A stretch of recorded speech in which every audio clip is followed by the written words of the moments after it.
안녕하세요. 쯔야입니다. 벌써 1차 시험이 끝이 났어요. 시험 보신 수험생분들 정말 고생 많으셨습니다. 굉장히 홀가분한 마음이 드실 텐데요. 그러면서도 내가 왜 그 문제에 답을 그렇게 썼을까 자책하시는 분들도 분명히 계실 것 같아요. 저도 몇 문제들이 며칠 몇 날을 계속 저를 괴롭혔었거든요. 근데 이제 무슨 감정이든지 간에 잠깐은 덮어두시고 다시 2차 공부를 하셔야 될 때가 오셨습니다. 너무 공부하기 싫으시겠지만 딱 일주일 정도만 놓으시고 2차 다시 몰입하셔야 합니다. 물론 1차 망한 것 같아서 다시 지금 시점부터 1차를 공부하겠다라고 하시는 분들도 몇 분 계세요. 하지만 반드시 12월 달에 2차 준비를 하셔야 되는 이유 두 가지를 먼저 말씀드리겠습니다. 첫 번째는요, 지금이 아니면 2차 공부를 할 시점이 없습니다. 지금 이 2차 스터디도 굉장히 풍성하잖아요. 그리고 1차 공부를 할 때는 이제 전공 공부에 너무 치여 살기 때문에 2차를 맘 놓고 할 그런 시기가 없어요. 그리고 두 번째는요, 실제 있었던 사례인데요. 1차를 너무 망한 것 같아가지고 짐을 챙기고 본가에 내려갔던 거예요.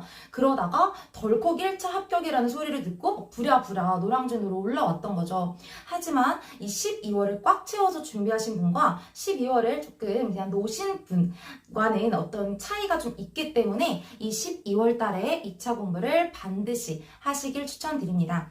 그래서 여러분들 마인드 세팅을 임용고시는 1차가 아니라 2차가 끝날 때까지가 시험 기간이다 라는 마인드 세팅을 가지셔야 돼요. 그렇다면 2차는 어떻게 준비하는 걸까요? 임용고시의 1차 시험과 2차 시험은 좀 큰 차이가 있는데요. 1차 같은 경우에는 이제 공부하시던 방식대로 그냥 공부하시고 문제 풀고 이렇게 하면 되는 거잖아요. 근데 2차 같은 경우는 좀 막막하실 수 있어요. 특히 이제 시험을 처음 준비하시는 분들, 저도 그랬고, 그런 분들은 2차 시험 과목 자체가 굉장히 좀 막연하다는 생각을 가지게 됩니다. 그래서 제가 앞으로 임용고시와 관련한 영상들을 꾸준히 업로드를 할 계획입니다. 일단 2차 공부는요, 1차 합격 전과 후로 나뉩니다. 보통 1차 합격 전의 스터디를 12월 달 스터디라고 하고요. 1차 합격 이후의 스터디를 1월 스터디라고 부릅니다. 1월 스터디, 이게 진짜 찐이죠. 이때는 완전히 잠을 줄여가면서 하시는 공부고요. 이 12월 스터디는 1월과는 좀 상대적으로 가벼운 느낌이 있어요.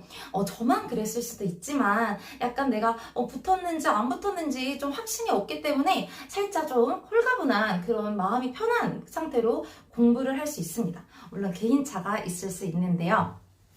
근데 이제 이런 질문을 받은 적이 있는데 2차 스터디는 반드시 해야 될까? 저는 스터디를 하라고 추천을 드리는 편이에요. 왜냐면 2차라는 게 어쨌든 보여지는 시험이기 때문에 본인의 모든 것들을 피드백할 사람이 반드시 옆에 있어 주어야 합니다. 특히 경기도에는 집단 토의라는 정말 어마어마한 벽이 있잖아요. 그리고 집단 토의가 있기 때문에 2차는 좀 같이 하시기를 추천드리는 편입니다. 그렇다면 오늘 준비한 2차 영상, 제가 저의 경험과 주변 선생님들, 친구들의 경험을 비추어 보았을 때 12월 달에 반드시 해야 할 일 3가지를 추려 보았습니다. 너무 놀고 싶어도 이것만은 준비해 놓자 라는 3가지입니다. 그러면 오늘 영상 주제 시작해 보도록 하겠습니다. 첫 번째, 시책 분석은 이때 하셔야 됩니다. 본인이 시험 보시는 교육지원청에 시책 분석이 반드시 필요합니다. 어떻게 하시냐면 교육청 홈페이지에서 시책을 뽑아보시거나 면접책, 시중에 있는 면접책을 종합해서 이 시책들을 단권화를 하세요. 그리고 이것들을 바탕으로 짝 스터디로 시책 스터디도 괜찮은 방법입니다. 저는 1월 달에야 시책 스터디라는 걸 알아서 이미 12월 달에 하신 언니한테 같이 할 수 없겠냐라고 말을 했다가 까였던 바가 있어요. 그래서 여러분들은 12월 달에 시책을 공부하시고 가능하면 짝 스터디를 하든 혼자 하든 시책 분석을 하셔야 되는데요. 12월 달에 시책을 분석하셔야 되는 이유는 막상 1월 달이 딱 되면 찐 공부를 할 때에는 이 시책을 어떻게 활용할 것인가 그에 대한 고민을 하셔야 되기 때문이에요. 그러니까 시책을 바탕으로 본인의 아이디어를 구상하시는 겁니다. 면접에서든 집단 토의에서든 그냥 시책만 내뱉으면 그건 인출이죠.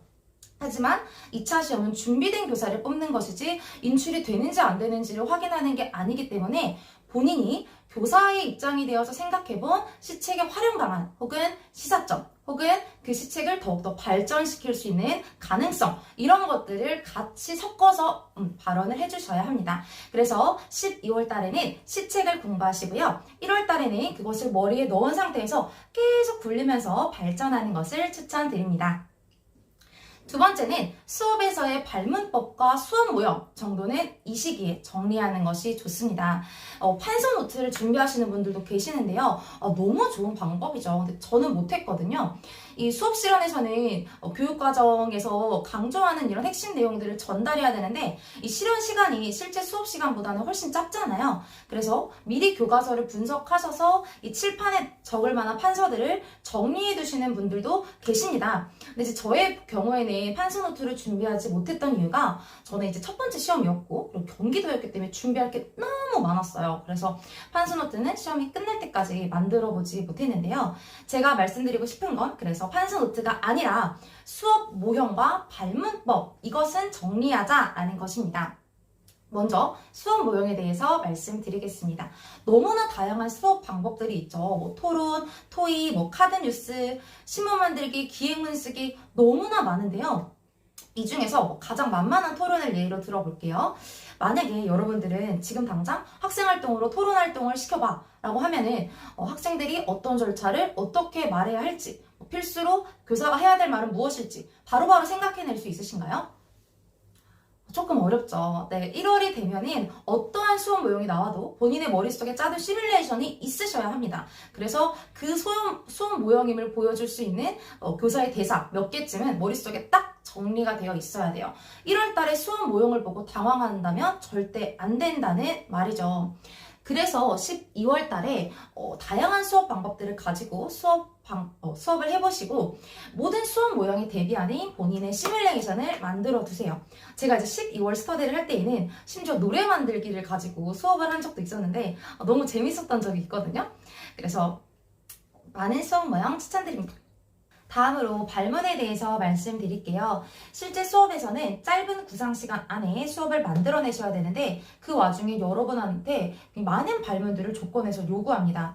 그래서 12월에 많은 발문들에 대해서 연구해보시고 구상하는 것을 추천드립니다. 특히나 창의적인 사고가 필요한 확산적 발문에 대해서 많이 구상해보세요. 어떻게 하시냐면 교과서를 읽어보시면서 이 수업 내용을 가지고 내가 수업을 한다면 여기서 어떤 확산적 발문을 할 수 있을까에 대해서 생각해보는 거예요.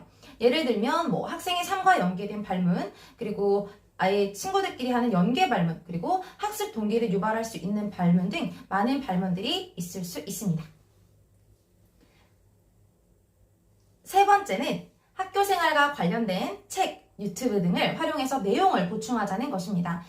수업 서적에 나와 있는 것들은 뻔해요. 학교 생활에 대한 풍부한 배경 지식, 이를 바탕으로 세운 교육 철학, 이 본인의 가치관이 필요합니다. 그래서 본인이 가진 뚜렷한 이런 교육 철학 같은 거는 1월 달에 급조되는 것이 아니기 때문에 상대적으로 시간이 많은 12월 달에 이거를 정립해 두셔야 됩니다.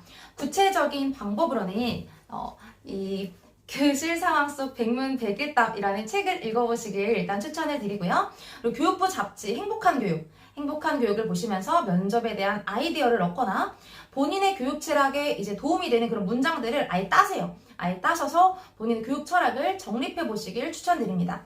마지막으로는 각 교육청마다 이제 블로그라든지 유튜브를 운영을 하고 있어요. 이걸 보시면서 구체적인 교육 현장을 한번 목도해 보세요. 특히나 유튜브에는 구체적인 학교 사례, 뭐 이름 그런 것들이 나오게 되는데 그 운영하는 과정을 이제 보시게 되잖아요. 그걸 보면은 단순히 시책을 외워서 암기하는 것보다 훨씬 이제 풍부하게 말할 재료들 그런 걸 많이 얻게 되실 겁니다. 특히나 이제 집단 토의가 있는 경기도에서 이런 지식들이 빛을 발하게 됩니다. 예를 들어서 집단 토의에서 학부모 참여 방안을 이야기한다고 가정해보면 교육과정 대토론회를 개최해서 학부모님들이 교육과정에 직접 참여하는 그런 자발성을 느끼게끔 해서 학부모들의 참여를 유도하겠습니다. 이거는 좀 수험 서적에 나오는 그런 정형화된 답변이고요. 교육협동조합이라는 학부모와 어떻게 연결되지? 라는 그런 키워드를 꺼내시면서 실제 어떤 학교에서는 학부모들이 교육협동조합으로 학부모 카페를 만들어서 운영하고 계십니다. 실제 학부모님들의 인터뷰를 보면 학교 운영에 참여한다는 느낌이 들고 학생 생활도 자연스럽게 살펴볼 수 있게 되면서 크게 만족하고 있다고 응답하셨습니다. 이런 식으로 대답을 할 수가 있습니다. 네, 오늘은 12월에 하면 좋은 세 가지에 대해서 말씀드렸습니다. 정리를 해보면 시책 분석을 이때 하자. 수업 모형과 발문법에 대해서 머리를 많이 써가면서 구상해보자. 세 번째, 학교 생활에 대한 실제적인 내용 구축을 정리해보자로 할 수 있을 것 같습니다. 너무나 공부가 하기 싫은 그 마음 저도 너무 이해합니다. 저도 스터디 전후에 만화 카페 가서 시간 보내고 막 그랬거든요. 하지만 제가 말했던 것만이라도 잘 정리해 두신다면 1월에는 조금이라도 편안한 마음으로 2차 준비를 하실 수 있을 것 같습니다. 네, 도움이 되셨다면 구독과 좋아요 눌러주세요. 감사합니다.